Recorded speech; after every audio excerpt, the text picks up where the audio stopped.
International media के अंदर दावा किया गया कि पाकिस्तान ने भारत के राफेल मार गिराए, दूसरे फाइटर जेट भी मार गिराए। लेकिन भारतीय यूट्यूबर्स, पत्रकार इस बात को नहीं बोल सकते थे, क्योंकि पहले से ही ये चीज़ चल रही थी कि देश विरोधी बात बोलकर, देश विरोधी गतिविधि बोलकर पत्रकारों को गिरफ्तार किया जा रहा था, धमकाया जा रहा था। लेकिन भारत के पत्रकार, यूट्यूबर्स, लिखने वाले, कॉलम लिखने वाले खामोश रहे, क्योंकि एक्चुअल में उस वक्त पाकिस्तान के द्वारा फेक न्यूज़ भी खूब चल रही थी। और जिनको यकीन था कि हाँ पाकिस्तान ने हमारा नुकसान किया है, वो डर के मारे इस बात को कबूल नहीं रहे थे। दूसरे पत्रकार कंफ्यूज थे, क्योंकि कोई ऐसा सोर्स नहीं था भारत का जो एक्सेप्ट करे कि हाँ ऐसा हुआ है। मोदी सरकार ने फैक्ट्स को न क्लियर किया कि भाई ये सच में फैक्ट है, ये झूठ है, या कुछ किया ही नहीं। सोशल मीडिया के थ्रू सिर्फ अपना प्रोपेगेंडा भाजपा चलाती रही। एक लंबा समय बीता। उस वक्त इंटरनेशनल मीडिया, BBC, CNN लगातार ये कह रहे थे कि भारत के फाइटर जेट को मार गिराया गया है। हमने नहीं माना, हमने माना ही नहीं। कुछ ने डर की वजह से नहीं माना, कुछ ने जानबूझकर नहीं माना कि हम तो मानेंगे ही नहीं। आइए, सवाल आज वही रिपीट होगा कि क्या सच में भारत के फाइटर जेट्स को पाकिस्तान ने मार गिराया, जिसे हम कबूल करने से डर रहे हैं, या यूं कहें कि सच बोलने से डर रहे हैं, या फिर यूं कहें कि सच बोलने नहीं दिया जा रहा है। मैं भी खामोश था, क्योंकि हमारे पास कोई ऐसा सोर्स नहीं था जिस पर हम भरोसा कर सकें। आज मैं कुछ चीज़ें इकट्ठा करके लाया हूं, जो कि हमारी कुछ इन्वेस्टिगेशन और कुछ कलेक्शंस हैं, जिसके बाद जो कड़ी हम जोड़ेंगे, उसके बाद फैसला आपका होगा कि हमने पाकिस्तान की चूड़ी टाइट की है, कि हमारे वाले ने 3 दिन में ही चूड़ी पहन ली है ना। चलिए, उस वक्त पाकिस्तान ने लगातार कहा, BBC और इंटरनेशनल मीडिया कहता रहा कि ऑपरेशन सिंदूर में भारत को नुकसान हुआ है, भारत के फाइटर जेट को गिराया है। उस वक्त भारतीय सेना जब मीडिया से संबोधित हो रही थी, कह रही थी, बात कर रही थी, उसी वक्त इंडियन मीडिया ने सामने से पूछा कि इंटरनेशनल मीडिया में ये बात चल रही है कि जी भारत के फाइटर जेट गिराए गए हैं। इस पर सेना ने, हमारे देश की सेना ने मना नहीं किया, रिजेक्ट नहीं किया, बल्कि ये कहा कि नुकसान जंग का हिस्सा होता है। इस बयान के बाद 50% कंफर्म हो गया था कि भारत का नुकसान यानी फाइटर जेट तो गिरा है।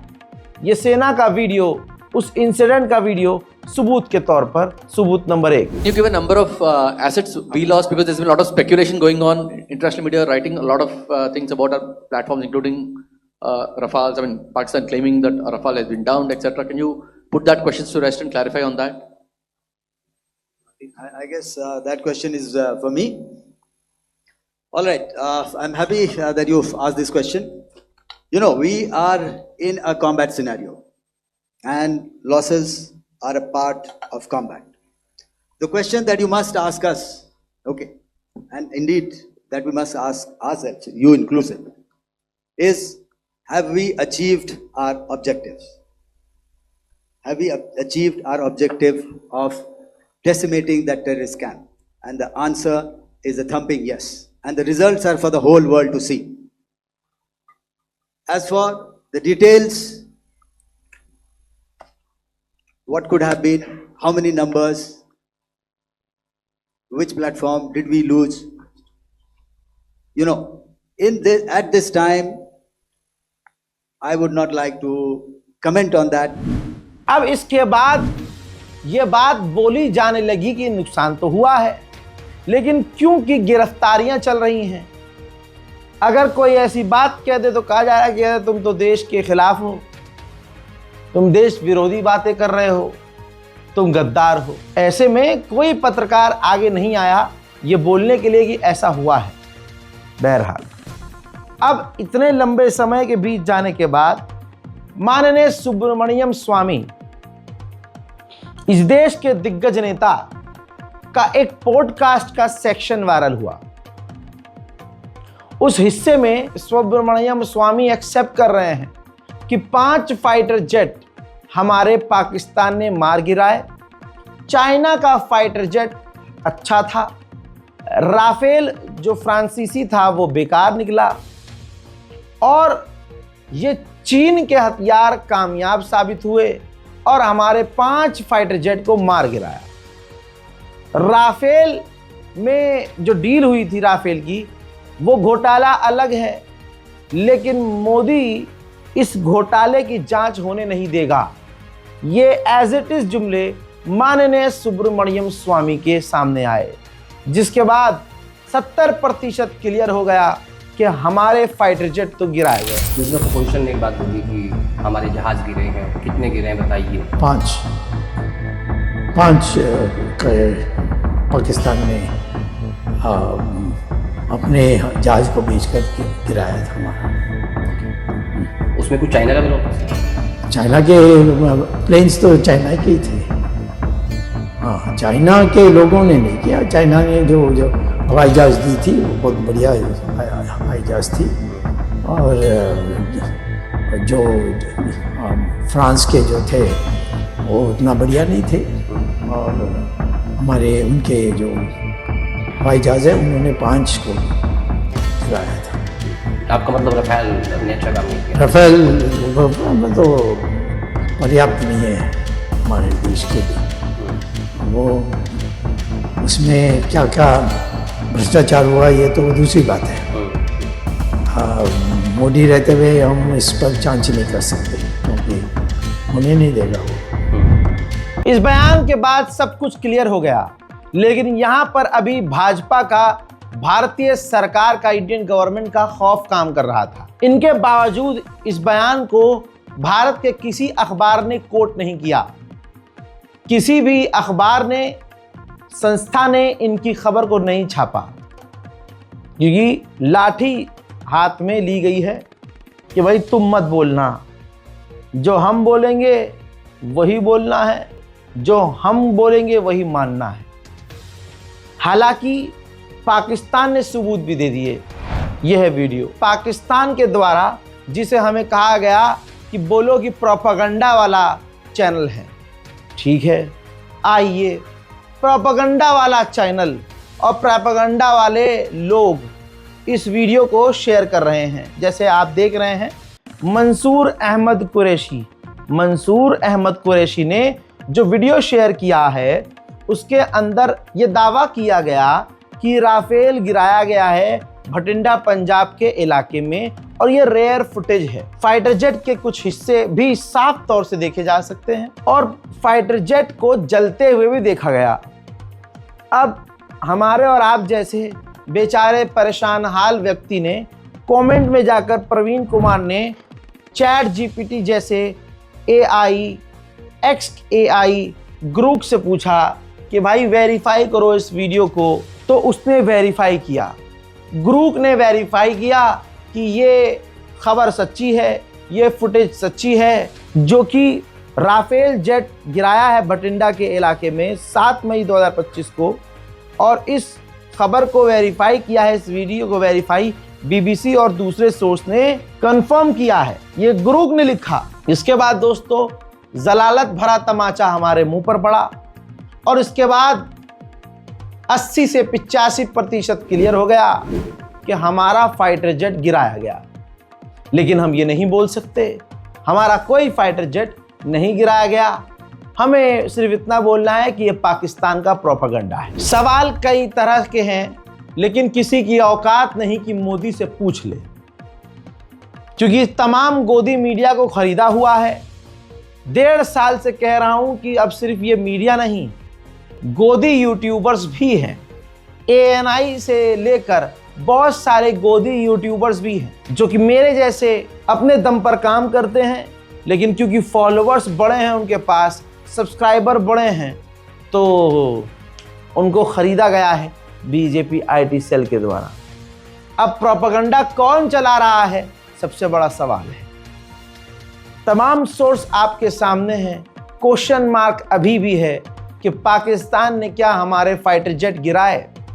अब इतने सारे सबूत दिखाने के बाद आप मुझे ही चूतिया कहेंगे अगर अभी भी मैं ये सवाल करूं, लेकिन मैं मजबूर हूं कि अपने वीडियो के टाइटल में क्वेश्चन मार्क लगाऊं, क्योंकि गवर्नमेंट इस चीज को कबूल ही नहीं करेगी कि हाँ फाइटर जेट गिराए गए। एक्सक्लेमेशन मार्क में लगा नहीं सकता, क्वेश्चन मार्क लगाना जरूरी था, इसलिए लगाया है।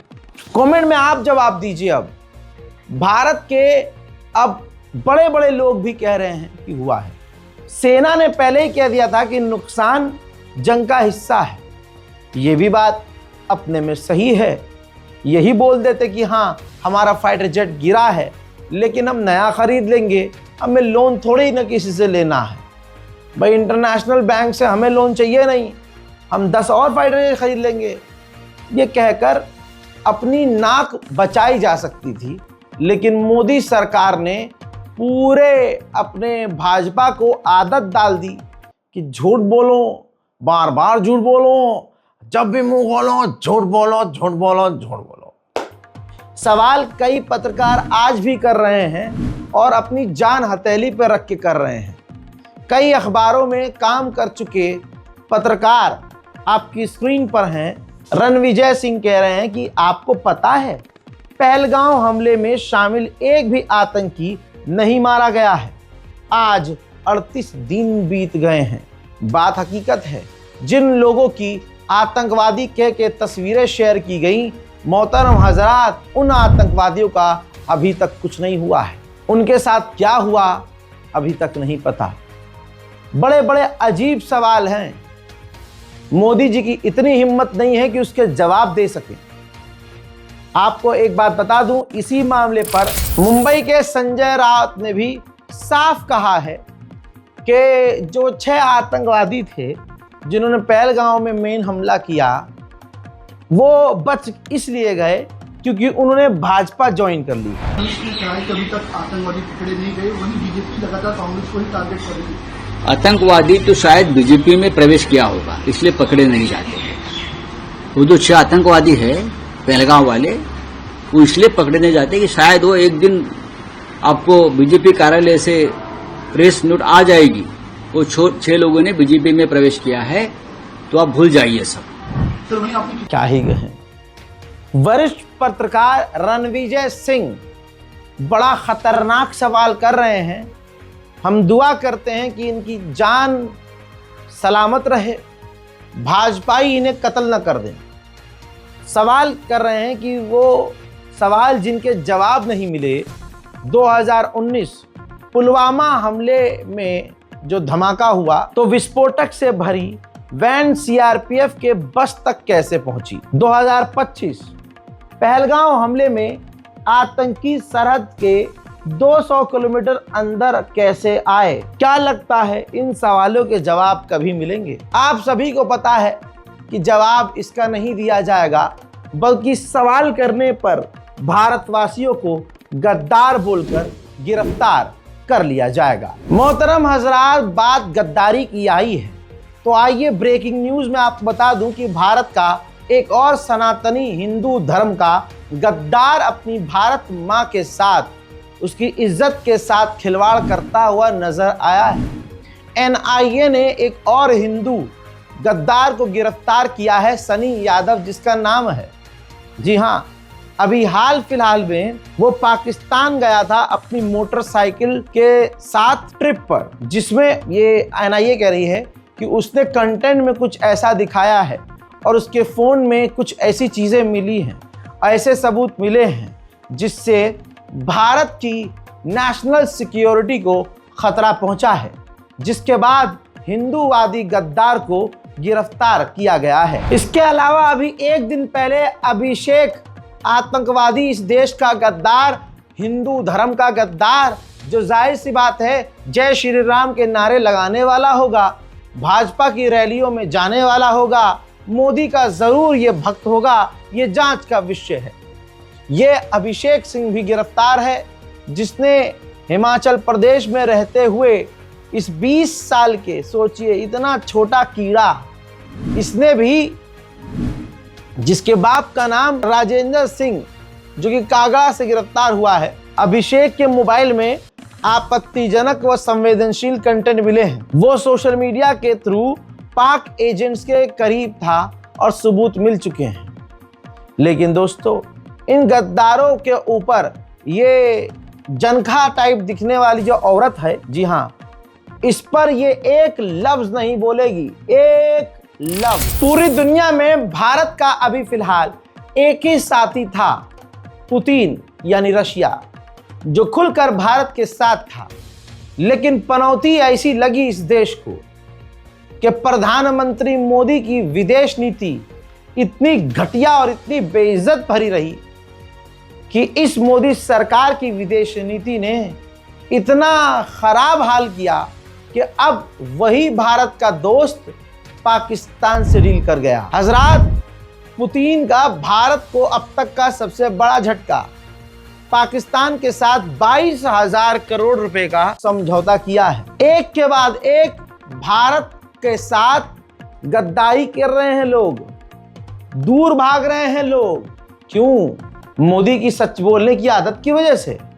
मोदी इतना अच्छा आदमी है इस वजह से। भारत की छवि किस तरह से खराब की गई है और किसने खराब की है, ये आप सभी को पता है। लगातार भारत में मुसलमानों के ऊपर जुल्म, मुसलमानों को कत्ल करना, भारत में कई इलाकों में मुसलमान इलाके को गज्जा जैसा उजाड़ दिया गया। ये तस्वीर लगातार आ रही हैं। मुसलमानों पर हमला करना, मॉब लिंच करके मार देना, इससे भारत का अपमान हुआ है। पत्रकारों को जेल में डालना, प्रधानमंत्री का ऑन रिकॉर्ड, ऑन कैमरा खुल्लम खुल्ला झूठ बोलना, ये इतनी बुरी हालत कर गया हमारे देश की कि आज पुतिन भी हमसे दूर हो गया। अब है अगर मोदी में हिम्मत तो पुतिन को एक फोन करके दिखा दें, रोक के दिखा दें। पाकिस्तान पर उछलते थे मोदी और भाजपा, 3 दिन में पैंट में हक दिया इन्होंने। सेना तैयार थी, बैंड पर बैंड बजाने को तैयार थी, सेना लड़ने और मरने को तैयार थी। लेकिन 3 दिन में मोदी ऐसे डरे कि मोदी ने सीज फायर कर लिया। वो भी खुद नहीं किया, खुद नहीं किया। वो अमेरिका में बैठा हुआ सफेद सुअर है ना, वो बार बार दावा कर रहा है कि मैंने दोनों देशों को धमकाया और मैंने उनको ट्रेड की धमकी दी, बिजनेस बंद कर दूंगा। जिसके बाद दोनों देशों ने सीज फायर किया और सीज फायर का ऐलान भी अमेरिका के राष्ट्रपति ने किया था। मोदी 56 इंच की छाती वाला होता वो अगला आदमी, तो वो खुद सीज फायर का ऐलान करता। लेकिन हाँ, ऐलान किया, सीज फायर अभी भी बाकी है। सीज फायर चल रहा है भाई हमारा। उधर भारतीय वायुसेना के हेड, प्रमुख, एयरफोर्स के चीफ गद्दार निकले दोस्तों, देश के गद्दार। उन्होंने ऐलान करके कहा, ऑन रिकॉर्ड कहा कि भारत के जो बेहतरीन लोग हैं वो दूसरे देशों में जाकर काम कर रहे हैं। वक्त आ गया है कि उनको वापस लाया जाए, उनको अच्छा पैसा दिया जाए, अच्छा उनको काम दिया जाए, उनको मोटी रकम दी जाए ताकि वो देश में ही रहे। ये बयान भाजपा और मोदी की नज़र में गद्दारी जैसा ही होने वाला है। सुनिए। I think to some extent we need to create some incentive, some good environment so that we get the best people for the job. We are not able to get the best people for the job. People are going outward, they are going and working for some other countries.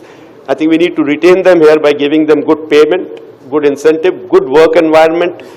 बात कितनी सही और सटीक और बढ़िया कही, लेकिन मोदी को ये पसंद आने वाली नहीं है।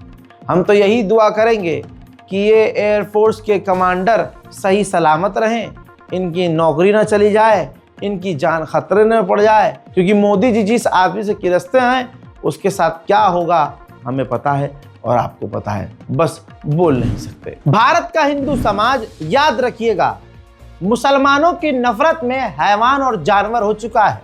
देश का सबसे बड़ा गद्दार अब बहुसंख्यक समाज हो चुका है। कैसे? जो समाज बड़ा ईमानदार और इंडियन आर्मी का चुम्मेश्वरी लेता हुआ, चूमता हुआ देशभक्त बनता है कि इंडियन आर्मी से ऊपर कोई नहीं है,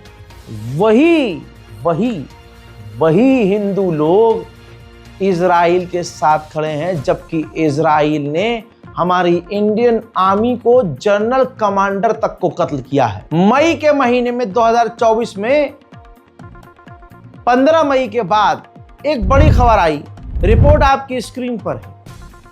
13 मई 2024 को गजा के अंदर यूएन पीस कीपिंग फोर्स में तैनात हमारे कर्नल वैभव अनिल काले, पहली बात हिंदुओं देखो कितने दोगलापंथी वाली हरकतें हैं तुम्हारी। एक तो हिंदू, फिर इंडियन आर्मी का एक कर्नल सीनियर ऑफिसर गाजा में तैनात यूएन पीस कीपिंग की तरफ से इजराइल के टैंकरों ने बमबारी की, गोलीबारी की, जिसमें हमारे सीनियर ऑफिसर कर्नल वैभव की शहादत हुई। ये पूरी खबर आपको हर जगह मिलेगी, लेकिन इसके बावजूद भारत के अंदर हिंदू समाज ने, भारत के अंदर भाजपा के सड़े हुए झुंड ने, इन देश के गद्दारों ने कहीं भी विरोध इजराइल का नहीं किया। क्यों? क्योंकि इजराइल मुसलमानों को मार रहा है। जैसे भारत के अंदर मुसलमानों की चूड़ी टाइट करने के ड्रामे में 20 मुसलमानों के घर तोड़े जाने पर 5 हिंदुओं के घर भी तोड़े जा रहे हैं, तो उनको मजा आ रहा है कि यार 15 मारे जा रहे हैं ना मुसलमान, 5 हमारे मारे जा रहे हैं, तो मारे जा, कोई बात नहीं, 15 मुसलमान तो मारे जा रहे हैं ना, आहा, ये किया। तो ऐसे ही इजराइल का ये विरोध नहीं कर पा रहे हैं, लहंगा इनके मुंह में फंस गया है, पीछे से लहंगा चढ़ के मुंह में आगे रुक गया है कि ये बोल नहीं पा रहे हैं कि इजराइल ने हमारे सेना के अधिकारियों को कत्ल किया है, हमारे जवानों को कत्ल किया है। भारत में इस पर कितना सन्नाटा, कितना समय बीत गया भाई। मई 2024 और आज ये 2025 चल रहा है, वो भी मई, लगभग 1 साल बीतने वाला है। अब तक ये खबर आपके पास नहीं आई थी ना? क्यों? क्योंकि आप जिस हिंदू समाज को, इस देश का बहुत कि बहुत ईमानदार है, ईमानदार पे ईमानदार कुछ नहीं, मुसलमानों की नफरत में हैवान हुआ एक झुंड है वो। इस रिपोर्ट को शेयर कीजिए, दुआओं में याद रखिए। जय हिंद।